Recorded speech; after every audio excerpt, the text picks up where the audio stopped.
bagaimana kabur dulu itu kita menyikapi. Tentu ini adalah kebutuhan masyarakat Indonesia. Tentu ini adalah pilihan masyarakat Indonesia. Tentu ini juga menjadikan peluang bagi masyarakat Indonesia. Ya saya kira siapapun ya perlu juga memberikan dukungan secukupnya agar yang bersangkutan itu bisa bekerja secara legal, secara resmi, mendapatkan pendapatan yang resmi, gitu kan? Dan nanti kembali ke Indonesia juga bisa membangun tanah kelahirannya jauh lebih baik.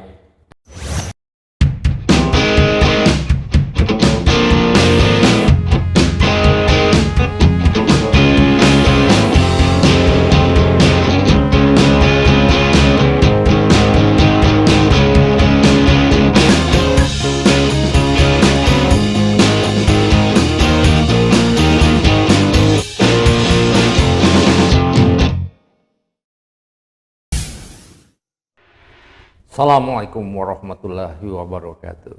Jumpa lagi di channel podcast TV Masumi. Saya Al-Mizan Ulfa dan sering dipanggil Kang Mizan. Pemirsa, ini hashtag kabur saja dulu ya, yang disuarakan oleh para mahasiswa dalam rangkaian demo-demo ya Indonesia Gelap ini terus bergulir. Kita tahu ini di berita mainstream TV, ini terus ada diskusi mengenai ini. Nah, kita juga akan mendiskusi ini dari sisi yang lain.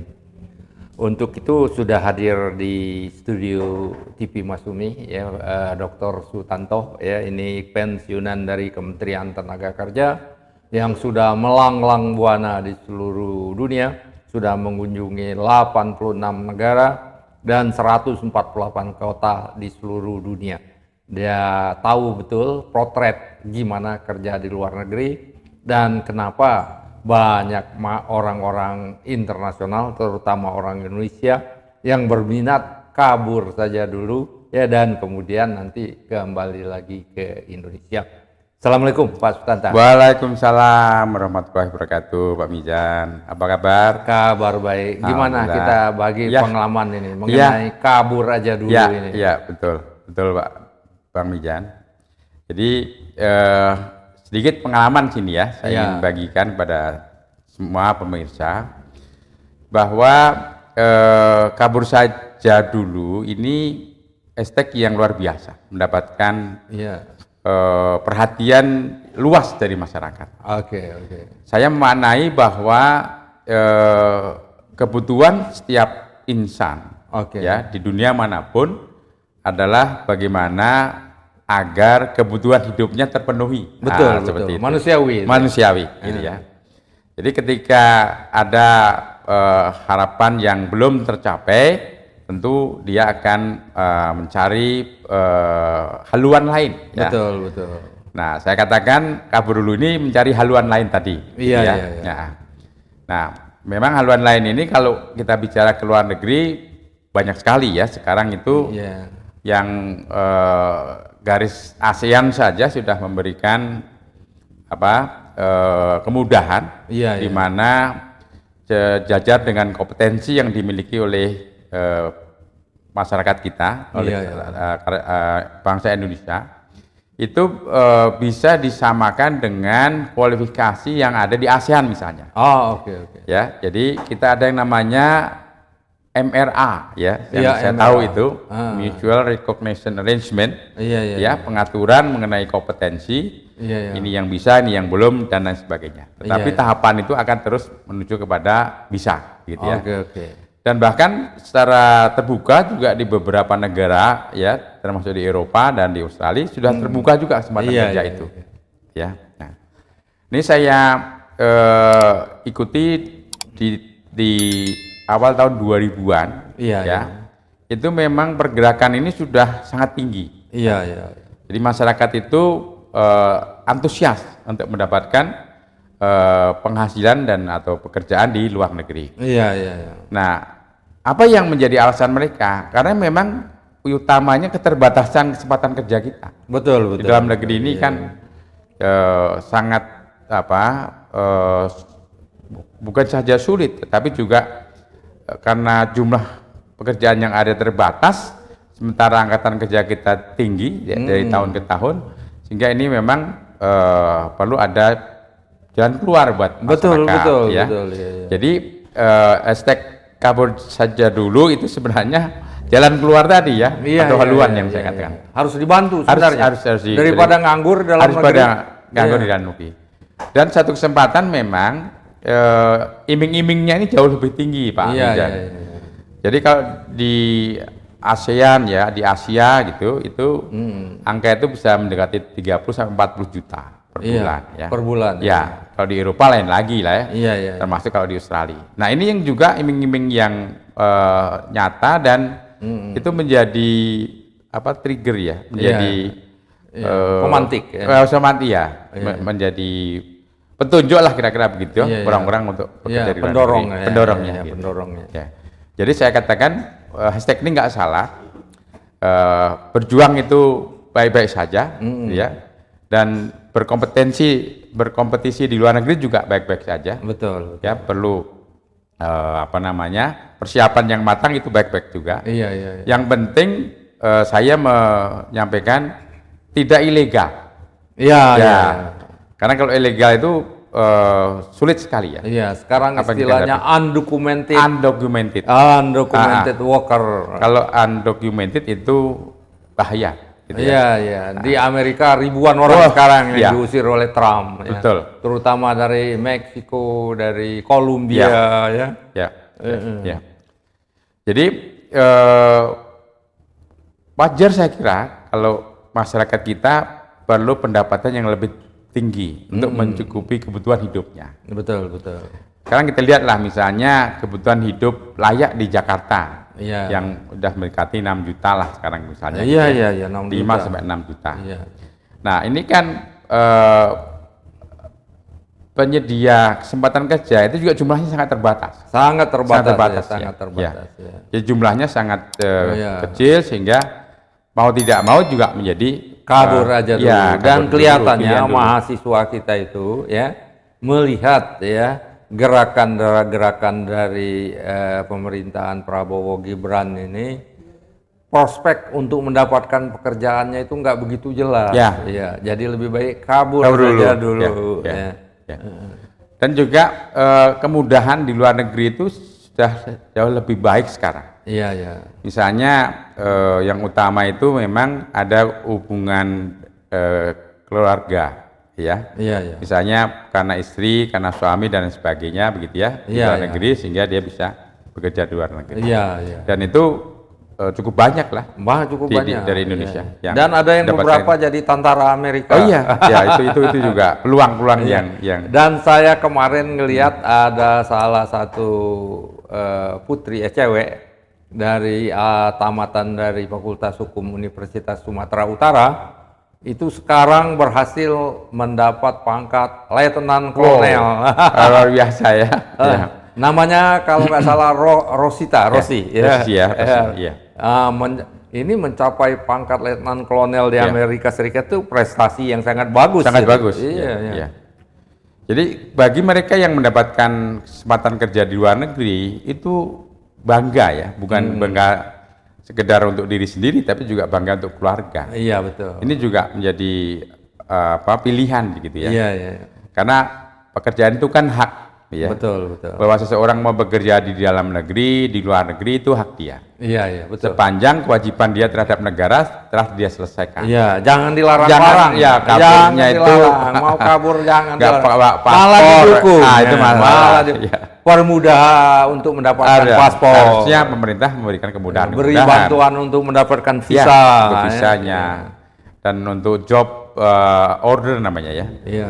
Jadi adanya kesempatan kerja di luar disampaikan kepada masyarakat, sehingga masyarakat bisa mendapatkan kesempatan kerja itu. Betul. Jadi itu saya kira Pak Mijan yang utama untuk bagaimana kabur dulu itu kita menyikapi. Tentu ini adalah kebutuhan masyarakat Indonesia. Tentu ini adalah pilihan masyarakat Indonesia. Tentu ini juga menjadikan peluang bagi masyarakat Indonesia. Ya saya kira siapapun ya perlu juga memberikan dukungan secukupnya. Agar yang bersangkutan itu bisa bekerja secara legal, secara resmi, mendapatkan pendapatan yang resmi, gitu kan? Dan nanti kembali ke Indonesia juga bisa membangun tanah kelahirannya jauh lebih baik. Dan itu sudah kita lihat di daerah-daerah bahwa yang bekerja di luar negeri itu umumnya bisa membangkitkan desanya masing-masing. Iya. Gitu. Kalau maaf ya ini sudah lama, bukan jenjangnya mahasiswa ya, bukan jenjangnya orang-orang yang terdidik ya.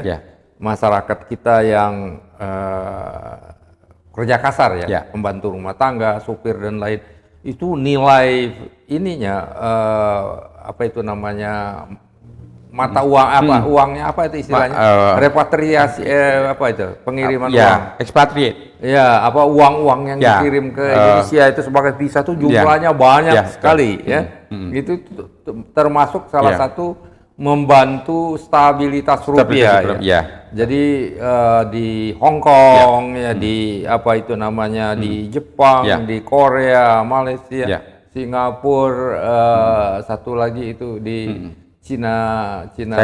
Taiwan itu banyak sekali banyak sekali. Dan ada laporan dari Bank Indonesia nilai devisa yang mereka kirim ke Indonesia itu sangat besar, relatif besar.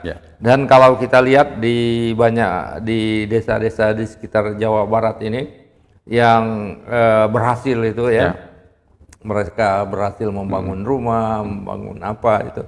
Dan kelihatannya kalau dengan keahliannya yang sekarang untuk bekerja untuk bisa membuat rumah itu di Indonesia nggak mungkin itu. Jadi dalam hal ini kan pemerintahan baru telah membentuk Kementerian Perlindungan Tenaga Kerja ke luar negeri. Iya. Nah, saya kira ini apa migran care tenaga Kementerian Perlindungan Tenaga Migran. Nah, ini perlu juga memberikan pelayanan yang lebih baik, agar mereka yang memang bekerja di luar negeri itu tidak terlunta-lunta. Iya, minimal menurut saya untuk apa itu namanya membantu mereka itu menerbitkan paspor yang lebih cepat lebih cepat, pelayanan lah. Dan lebih murah. Paspor itu ada dua macam Ada yang banyak halamannya, ada yang sedikit. Kalau yang sedikit halamannya lebih murah.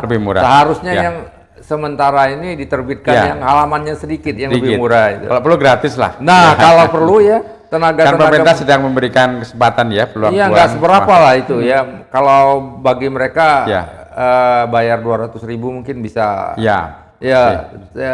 Mungkin 100.000. Tapi pastilah kalau kelihatan anak-anak muda umur 19, 20, 25 tahun perlu paspor untuk cari kerja kasih aja kasih paspor itu lebih baik daripada mereka harus nyelundup masuk dan akhirnya terpaksa dideportasi dan dibunuh. Itu kasihan sekali dapatkan hukuman itu yang berat yang di luar negeri. Kalau mereka masuk ke suatu negara, terutama negara ASEAN, sudah punya paspor, kan itu udah 60% berhasil. Walaupun memang visanya itu bukan visa kerja, nanti bisa dirubah kan itu. Saya saksikan Pak Mizan di Eropa khususnya karena saya sering lalu lintas ke sana. Itu antara penduduk Inggris misalnya, kalau dia mau bekerja di Amsterdam, di Belanda gitu, dia cukup melintas Dengan melintas dia sudah mendapat kesempatan kerja di negara itu. Melintas maksudnya nggak punya paspor? Bukan, tetap dia antar negara kan tetap menggunakan paspor, tapi dia ada kekhususan lah. Sebagai negara sama-sama negara European Union lah. Gitu. Jadi di samping mereka bebas visa, mereka boleh bekerja juga. Prinsipnya itu lalu lintas itu bebas dan bisa mendapatkan pekerjaan. Dan seharusnya juga kementerian yang ini migran care itu memberikan informasi juga. Memberikan informasi peluang-peluang kerja peluang-peluang kerja mana yang terbuka kan, mana yang masih tertutup, masih tertutup misalnya perawat banyak dibutuhkan dokter atau apa. Sementara itu tenaga kan mekanik banyak yang dari segi care for the elderly misalnya. Iya, iya. Jadi merawat orang jompo. Iya, iya. Itu perawat itu kan. Iya, iya, iya. Kesempatannya banyak Itu harus diberi pendidikan khusus lah ya. Betul. oleh pemerintah kan ya, uangnya adalah untuk pendidikan seperti itu. Yang misalnya di suatu negara kebutuhan untuk take care elderly itu cukup tinggi. Ya buru-buru lah buat vokasi yang cepat ya. Yang beberapa bulan orang bisa mampu dengan keadaan negara teknologi yang ada di negara tersebut perangkat-perangkat yang untuk pekerjaan itu. Sehingga kalau misalnya dapat sertifikat itu negara yang bersangkutan puas dengan tenaga kerja kita ya. Dan yang lain-lain akan datang dengan lebih mudah. Kalau dilihat dedikasi pegawai kita lebih baik itu. Jadi peluang itu bisa dimanfaatkan lah sebaik-baiknya ya untuk masyarakat. Karena itu akan menghasilkan devisa dan tentu kesejahteraan lah bagi masyarakat. Kesejahteraan itu, kesejahteraan bagi mereka dan bagi keluarganya, membantu negara ya. Saya kira ada lagi Pak? Cukup saya kira. Cukup Terima kasih. Demikian pemirsa, semoga bincang-bincang singkat ini bermanfaat ya, baik bagi calon pencari kerja di luar negeri maupun bagi pemerintah yang perlu memberikan bantuan pada orang-orang kita, terutama anak muda kita yang ingin mengadu nasib di negara lain ya. Wabillahi taufik wal hidayah. Wassalamualaikum warahmatullahi wabarakatuh. Waalaikumsalam warahmatullahi wabarakatuh.